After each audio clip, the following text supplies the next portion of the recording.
stone out of their hands and hid it away, trying to pretend they hadn't got it. You are taking from us our collections, our drawings, our copies of hieroglyphs. But who will give you the key to all that? Without us, this material is a dead language that neither you nor your scientists can understand. Sooner than permit this vandalous spoliation, we will destroy our property. We will scatter it amid the sands and throw it into the sea. If it is celebrity you are aiming for, very well. You can count on the long memory of history.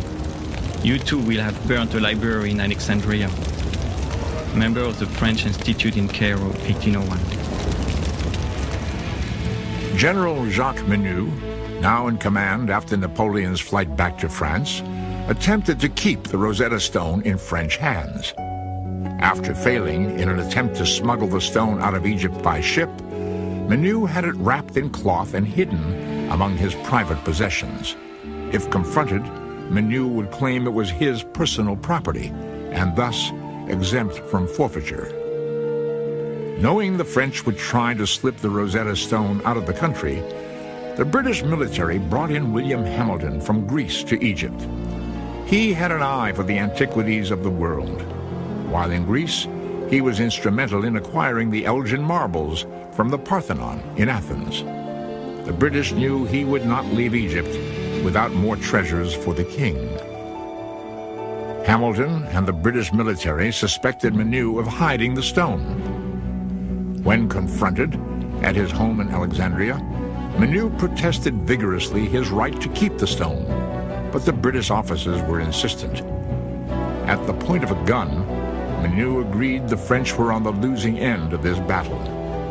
Rather than destroy the stone, Menou agreed the British were stronger and had won the right to this most valuable of trophies.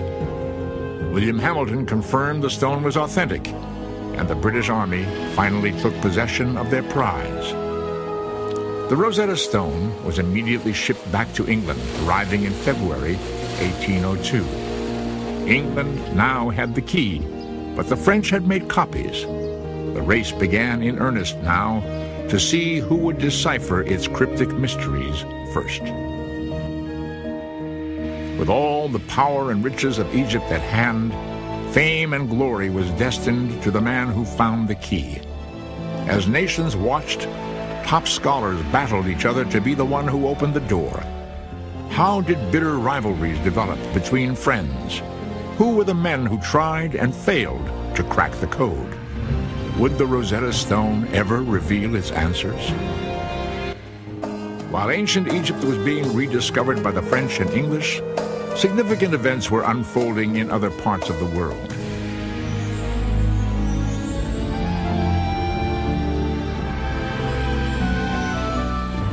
The United States of America doubled its size by signing the Louisiana Purchase in 1803.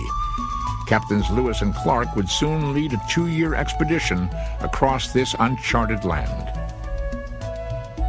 Thomas Elgin captured the public's imagination when he arranged to take sculptures from the Parthenon in Greece and have them shipped to England. And in China, after nearly 4,000 years of rule, the dynastic era was nearing its end. The Manchu dynasty would be its last. At the beginning of the 1800s, reports from newly explored parts of the world amazed the European and American public. No discovery was too incredible. Anything seemed possible. As news of Egypt's wealth of wonders began to circulate, the fascination for all things Egyptian became insatiable. There was a feeling that the hieroglyphs contained secrets about the gods, the universe, astronomy, that were simply not known to ordinary people. There was curiosity right from the start because the things are so obvious and so pictorial, and above all because they've been associated with the temples, the priesthood. There was a feeling that they had to contain mysteries, that hieroglyphs weren't just ordinary writing, that there you had a civilization that if only you could crack the mystery would tell us things that nobody had ever thought of. And now, with the key to the Egyptian language in hand, all eyes turned towards the decoding of the Rosetta Stone. After arriving in London in 1802, Copies of the Rosetta Stone's text began to spread to universities throughout Europe. The deciphering race was beginning to develop into the world's greatest detective mystery. Its answers were destined to change our views on religion, science, and history. How would our beliefs in the Bible be affected? What magical medicines and technologies were going to be discovered? How did such an advanced civilization perish? As language specialists first began to study the relationship between the three scripts, no clear pattern was evident. The broken stone seemed to prevent any ability to match words and sentences. Not one hieroglyphic word or phrase could be positively identified. How was this seemingly impossible task going to be accomplished? What should their first steps be? Desperate for any clues, scholars dug into the past for help. The earliest account of the Egyptian language is a Greek book written by Horapollo. Said to be an Egyptian priest, he wrote extensively on the usage and meaning of the hieroglyphs. His 5th century BC book, Hieroglyphica, became the cornerstone of future beliefs. Horapollo wrote of 189 different hieroglyphic signs. With each one, he detailed their description and mythological meaning. While he discussed specifics on individual signs, Horapollo never combined them to form sentences or paragraphs. While many of his findings were correct, his work also contained errors. Horapollo tells us things that actually are true, but he tells us things for quite the wrong reason. So he says, for example, that in Egyptian hieroglyphs, the word for mother is written with a vulture. That happens to be true. But he then explains that in nature there are no male vultures. All vultures are female. And there's a great mystery here. Now, later on, as people started to look at the natural world and spotted indeed that there were vultures that were male and female, poor old Horapollo got discredited. So the truth he was telling us got thrown out with the mystical verbiage that he dressed it in. Scholars attempting to decipher the Rosetta Stone also consulted historians' findings from the Middle Ages. As Europe entered its Renaissance, religious influence supported the idea that the hieroglyphs held answers to biblical mysteries. People start to interpret ancient Egypt entirely through the Bible. So they look at the pyramids and say, the pyramids are not just ordinary tombs for ordinary kings.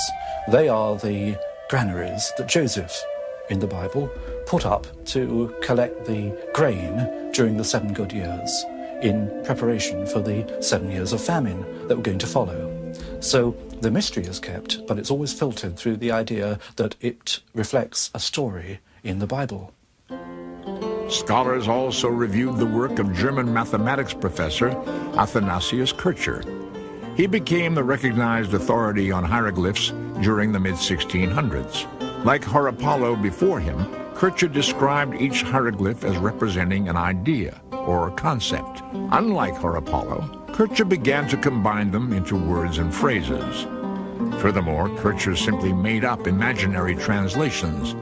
His fanciful readings led even the Pope to believe he could actually read the Egyptian language.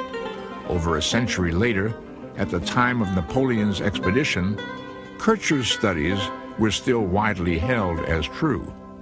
What the first scholars attempting to decipher the Rosetta Stone found in past fact and fiction was the commonly held belief that hieroglyphs were pictorial, similar to Oriental character writing. Each hieroglyph represented a word or idea. It wasn't until these past theories were abandoned that the Rosetta Stone would finally reveal its clues. In 1802, Sylvestre de Sacy of France and Johann Åkerblad of Sweden were the first to throw out the ideas of the past and try a fresh approach. They looked at Egyptian hieroglyphs and said, other civilizations write in perfectly normal ways. I don't see why the Egyptians have to be different. They looked also at other documents from Egypt, not simply temples and obelisks and hieroglyphs, but things on papyrus, paper documents. And they said rightly, look, the Egyptians had perfectly good ways of writing perfectly ordinary, everyday letters.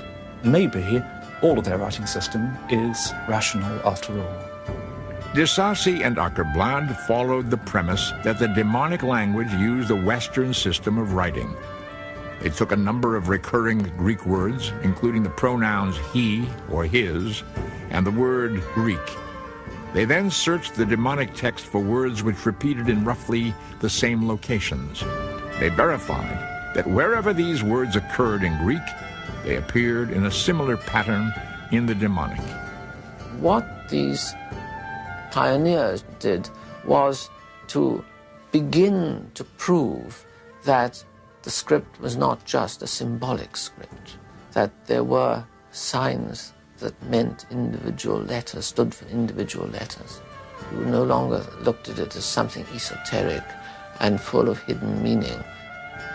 Although their first step at translating the demonic text was somewhat promising, De Sacy and Åkerblad gave up, having failed to crack the hieroglyphic code. 3 years after the Rosetta Stone's discovery, opening the window onto Egypt's secrets was proving to be far more complex than anyone had thought. The greatest minds of Europe were beginning to think the mysteries of Egypt would stay hidden forever. Following De Sacy and Åkerblad's attempt, more than a decade passed without any further serious efforts. Although the public's fascination with ancient Egypt continued to grow, the Rosetta Stone was all but forgotten. For those thinking of trying to decipher the hieroglyphs, the failure of De Sacy and Åkerblad proved an intimidating legacy. There was a feeling, as with most decipherments, that it's a big prize but also a big risk. You could end up covering yourself with glory, and you could end up making a really big fool of yourself. Now, scholars are by temperament rather cautious, and it takes a certain kind of person to say, I don't care if I make a fool of myself, I'm going to have a go at this. Up next, the race heats up again as a wealthy scientist from England battles a young, obsessed French scholar to find the key. Meet the British genius who decided to spend his summer vacation decoding the Rosetta Stone. How did he become the first to read the hieroglyphs? Also, discover the legend surrounding a sorcerer's prediction that a small-town boy would be the one to bring light to the past.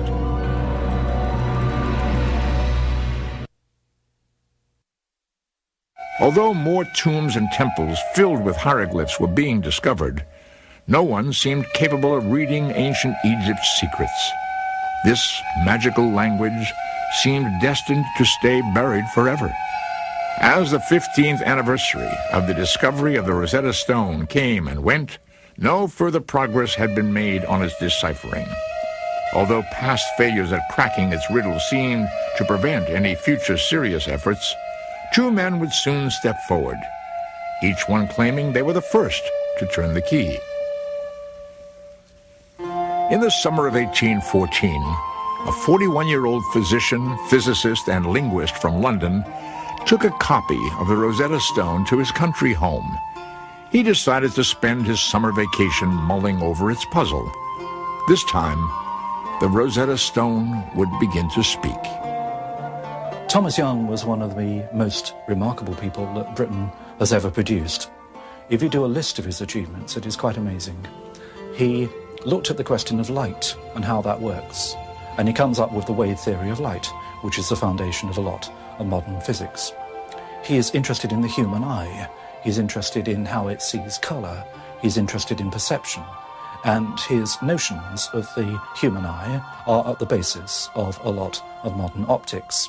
This man was probably the most brilliant problem solver that Britain has ever produced. Young felt much of the mysticism surrounding ancient Egypt was nonsense. He did not believe secrets to the universe were going to be discovered. What attracted him to the Rosetta Stone was that it was a problem, an unsolved mystery, and he wanted a chance to crack it. Young began by concentrating on the words graphically. He located lines in the Greek text which had words occurring more than once. He then attempted to find lines in the demonic text which had groups of symbols repeated these same numbers of times. Using this matching system, Young was systematically able to identify 86 demonic translations, including the words king, Ptolemy, and Egypt. Where Desassi and Ackerblatt had stopped, Young's initial